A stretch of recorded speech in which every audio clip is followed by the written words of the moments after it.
சரி, உற்சாக வணக்கம் வேண்டும் எல்லோருக்கும். தர்ஜினி அவர்களும் கூடவே இணைந்து இன்றைய பெற்றோர் தெய்வம் வரிகளை படித்தளிப்போம். வாருங்கள். நன்றி.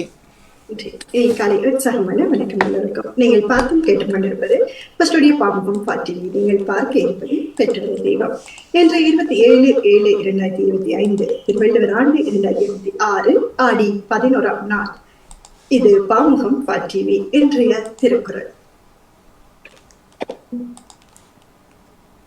தஞ்சம் தரமல்லார் எதிலார் தாமுடைய நெஞ்சம் தமராமல் வழி. தஞ்சம் தமரல்லார் எதிலார் தாமுடைய நெஞ்சம் தமரால் வழி என்ற திருக்குறளின் விளக்கம், தம்முடைய நெஞ்சம் தமக்கு சுற்றமில்லாத விடத்து அயலார் சுற்றமில்லாதார் ஆகுதல் எளிதன்றோ என்ற திருக்குறளுடனும் இன்றைய பழமொழி வாழையடி வாழையாக என்ற பழமொழியுடன் சமூக ஒருங்கிசைவை வலியுறுத்தும் ஆண்டு 2025 நண்பர்கள் நட்பு பாராட்டும் மாதமான ஜூலை மாதமதில் இணைந்திருக்கின்றோம்.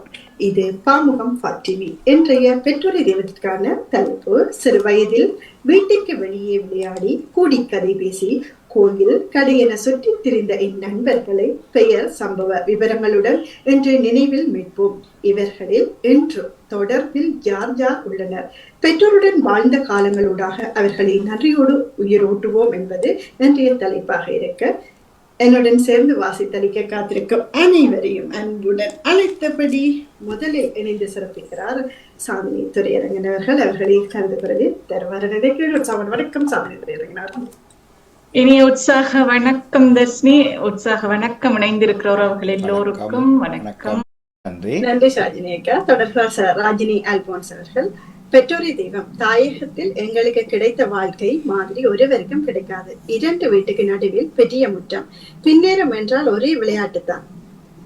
போல் அங்கிள் வீட்டில் 10 ஆண் பிள்ளைகள், எங்கள் வீட்டில் 2 ஆண்கள் 3 பெண்கள், பக்கத்து வீட்டில் 4 ஆண்கள் 4 பெண்கள், அடுத்த வீட்டில் 2 ஆண்கள் 1 பெண். எனது ஒன்றுவிட்ட சகோதரர்களும் இடை வருவார்கள். கிளித்தட்டு, கிட்டிப்புள், புதையல், எவ்விடம் புளியடி புளியடி, போலை அடித்தல், பேணி எறிதல், எட்டுக்கோடு, தாயம், கையம் பாய்தல், காட்ஸ், கரமடித்தல், பெடியலோடு சேர்ந்து கிரிக்கெட் நாங்களும். இப்படி பல விளையாட்டுகள். சனி ஞாயிறுகளில் 3 பிரிவாக பிரித்து ஒவ்வொரு நேரத்திலும் வீடு கட்டி ஸ்போர்ட் மீட் வைத்து யாருடையது வடிவாக இருக்கும் என்று பரிசும் கொடுப்பார்கள். அடுத்த கிழமை அவர்களின் பெரிய விராந்தை அம்மாவோட சீலையை கொண்டு வந்து சுத்தி வர அடைத்து எல்லோரும் மேளதாளத்துடன் பாட்டுக்கள் படித்து கும்மாளம் தான். எல்லா இசைக்கருவிகளும் வைத்திருக்கிறார்கள். மதியம் சாப்பாடு எல்லோர் வீட்டிலும் இருந்து கொண்டு போய் அங்கு வைத்து கலந்து சாப்பிடுவோம். மழை பெய்தால் எல்லோரும் சேர்ந்து ஒவ்வொரு வீட்டு மூலையிலும் இருக்கும் பீலியால் தண்ணீர் வர அடிபட்டு தள்ளிவிட்டு முழுகுவதும் சந்தோஷம்தான். ஒன்றுவிட்ட சகோதரர்களோடு மச்சான்மாரோடு சைக்கிள் டவுனுக்கும் நல்லூருக்கும் இரவில் பொப்பிசை நிகழ்ச்சிக்கும் போவோம். அம்மா கண்டிப்பாக வளர்த்தாலும் எங்களை நம்பி விடுவா. சிலர் சொல்ல கேட்டிருக்கிறேன். இவ்வளவு ஆண் பிள்ளைகளுக்குள்ளேயும் 3 பெண் பிள்ளைகளையும் எங்கள் அம்மா எவ்வளவு பக்குவமா வளர்த்திருக்கின்றார் என்று சொன்ன கதை எனக்கு காதாலே கேட்டிருக்கின்றேன்.